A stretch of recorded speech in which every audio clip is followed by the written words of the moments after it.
Bonjour chers frères et sœurs, nous allons parler de Lagny et Brossa. C'est de Lagny et Brossa que les Agnis de Côte d'Ivoire sont venus. Le territoire de Brossa se trouve juste après la frontière Côte d'Ivoire-Ghana, juste après le territoire Agni-Sanvi. Alors, le noyau à l'origine du peuple Agni, ce sont les Alangois. En fait, Alangwa, c'est le nom d'un matriclan qui se nomme aussi Oyoko. Alors, ces Agnis-là, en général, disent que leurs ancêtres étaient à Agnoa-Agnoa. Agnoa-Agnoa veut dire sable, sable. Ça désigne le Sahara. Et d'Agnoa-Agnoa, ils ont fait escale dans une localité qui s'appelle Tokuso, avant de venir s'installer à Sessi-Maï, qu'ils appellent en fait Sessi-Mango. Sessi-Maï se trouvait dans le Bono, qui a été le premier royaume akan. Grâce à quelques fouilles archéologiques, on sait que la capitale du Bono a commencé à être édifiée au 4e siècle après Jésus-Christ. Et donc c'est de Sessi-Maï, ou Sessi-Mango comme il l'appelle, qui sont venus s'installer sur la rive ouest du fleuve Affin, appelé aussi Offin, notamment par ceux qui parlent la langue tui. D'ailleurs, au sein des Agni-Sanvi d'Aboisseau, les Afema reconnaissent que eux, leurs ancêtres étaient justement le long du fleuve Affin. Et au début du XVIIe siècle, ils ont été expulsés de là par les Dankira qui, eux, étaient sur la rive est du même fleuve. Et quand ils ont quitté cette zone, ils sont venus sur les terres Amanfi, où se trouve l'actuel Ouassa. Mais en ce moment-là, il n'y avait qu'un seul royaume Ouassa. C'est le Ouassa dirigé par le matriclan Assamankoma. Et ils vont s'installer dans l'Amanfi, où ils avaient plusieurs localités, Ileso, Djedoua Quinquin, Betenancé, etc. Donc, ils parlaient Tui en ce moment-là. Et quand ils étaient le long du fleuve Affin, leur premier roi s'appelle Nana Ebi. C'est son siège qui se trouve en Dolikro, dans le Ngatianou, dans la zone du Moronou. Les Agnis ont pensé, les Agnis de Moronou ont pensé que Nanimbibia, c'était le siège de Nana Ano Asma. Oh non, c'est le nom du premier roi des Agnis, qu'on appelle Nana Ebi. Donc, Nanimbibia n'est qu'une contraction du terme Nana Ebibia. Et puis quand ils viennent maintenant dans la Manfi, leur roi s'appelle Amon Wanda. Pour se rapprocher de la côte pour le commerce, il a envoyé un de ses chefs guerriers qu'on appelle Amouakon. Et c'est lui qui va se rapprocher un peu à partir du territoire Amanfi, il va se rapprocher un peu de la côte. Et c'est là que va se former donc le peuple Egira.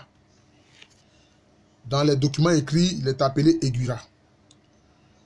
Alors, il faut dire que dans la Manfi, ils ont eu des affrontements avec les Ouassa qui étaient dirigés alors par un clan, Assamankoma, toujours dirigé d'ailleurs par ce même clan. Et c'était à l'époque des rois du Ouassa, Animiri Pani et son successeur Animiri Kwao. Et c'est ainsi que finalement ils vont quitter la Manfi pour venir sur le territoire Ebrossa. Et quand ils viennent sur le territoire Ebrossa, ils vont trouver deux groupes de population déjà installés. Ce sont les Sohié et les Anaboula. Les Sohié qui étaient dirigés par une reine appelée Aou Atabla, et puis les Anaboula dirigés par Akose Pani, et leur localité s'appelait Agninassé. Les Sohié, ils étaient à Asra Manzan. Ils étaient à Asra Manzan. Alors la tradition veut faire croire que il n'y a pas eu d'affrontement, mais il y a un document d'un Français qu'on appelle le sieur Thibierge, qui au XVIIe siècle justement, dans la deuxième moitié du XVIIe siècle, parle d'Anachement. Alors on reconnaît bien là le nom d'Anachement, et il dit que Anachement, avec ses guerriers, s'est rendu maître du territoire où il s'est installé. Alors, comme je l'ai dit, je ne voudrais pas que les vidéos soient trop lourdes, Mais on va voir comment est-ce que quand Ano Asama s'impose à ces populations, lui-même, Oyoko, donc à Langwa, il y a des populations qui vont venir de différentes localités pour s'installer. J'ai eu déjà à vous parler en 1718 de l'incursion de Brimoro qui a envoyé dans les Brossa 20 000 prisonniers Ashanti, 20 000 prisonniers de guerre, souvent des femmes, surtout des femmes et des enfants. 20 000 prisonniers. Sans compter les guerriers Ashanti qui étaient des déserteurs qui, après la bataille de Ayene Koko, sont venus se réfugier en Nebrosa. Raison qui a provoqué d'ailleurs la guerre entre l'Ashanti et les Brossa, guerre qui va durer, disons, de 1714-1715 et qui va finir en 1721. Voilà. Alors, il y a des populations qui vont venir d'un peu partout. Et Brimoro lui-même, ses ancêtres, sont venus de Kokobiante, Anadanse.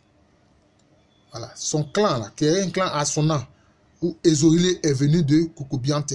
Kokobiante est une localité qui se trouve en Adanse, qui a été créée par des Assonans. D'ailleurs, c'est une partie de ces Assonans-là qui a créé le royaume de Achim Abouakwa.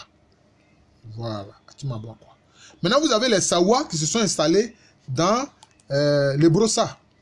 D'ailleurs, on a les Agni Sawa qui sont dans l'actuelle zone de Mbato. Voilà. Mais d'où ils viennent? Mais ils viennent du village de Sawa qui se trouve en Ashanti. Mais ces Sawa qui sont en Ashanti, eux-mêmes, ils viennent de l'Akwamu. Ils viennent de l'Akwamu après avoir transité par Asumendia. Dans une prochaine vidéo, nous allons voir les autres populations, justement, qui vont s'installer en Nebrosa, et puis nous verrons la suite. Par exemple, ceux de Yakase, du village de Yakase en Nebrosa, mais ceux-là, ils viennent d'Ashanti Djuaben. Ils se souviennent bien qu'ils viennent d'Ashanti Djuaben. Je voudrais m'arrêter là.